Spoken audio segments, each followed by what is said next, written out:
Ville frontalière à la Guinée, Gbéléban a été érigé en chef-lieu de préfecture en juillet 2012. Mais ce dernier né des départements rencontre d'énormes difficultés en matière de développement. Aucun service administratif, pas de collège, pas de brigade de gendarmerie, encore moins une structure sanitaire à l'image d'un chef-lieu de département. Bref, tout est à construire ici.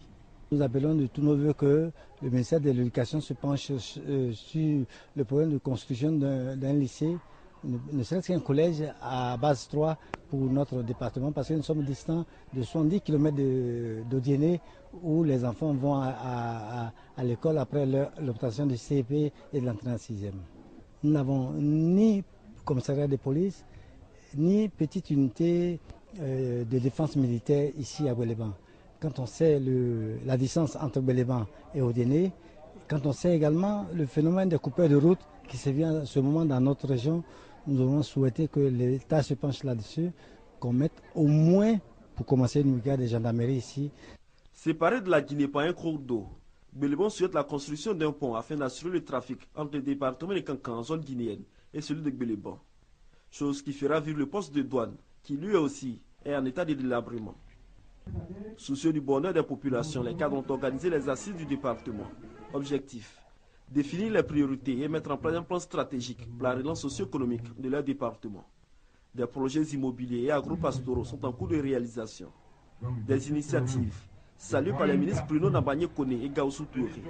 Ils ont ensuite invité les cadres à maintenir leur unité afin de gagner la bataille du développement. Aux populations et aux guides religieux, ils demandent de continuer les prières pour la paix et surtout pour l'émergence de la nation ivoirienne. Les populations ont besoin de voir leurs conditions de vie améliorées. Le gouvernement fait sa part, mais il est important que les cadres également fassent leur part. Et je suis particulièrement heureux qu'à Gbéléban, cela ait été compris. Pour marquer la détermination du gouvernement, le ministre de la Poste et des technologies de l'information et de la communication a lancé les travaux de rénovation des bureaux de la Poste de Gbéléban, chose qui va contribuer au développement de nouveaux départements. C'est dans ce bureau que les épargnants viendront déposer leur avoir. C'est dans ce bureau qu'on viendra bien sûr déposer les lettres, mais c'est dans ce bureau également que les jeunes pourront venir consulter l'Internet pour être connectés au reste du monde. Donc ce bureau va en quelque sorte désenclaver Gbéléban. Avec plus de 12 000 âmes, le département de Gbéléban dispose de 3 sous-préfectures, à savoir Séidougou, Gbéléban et Samango, qui attendent toutes d'être dotées en infrastructures adéquates.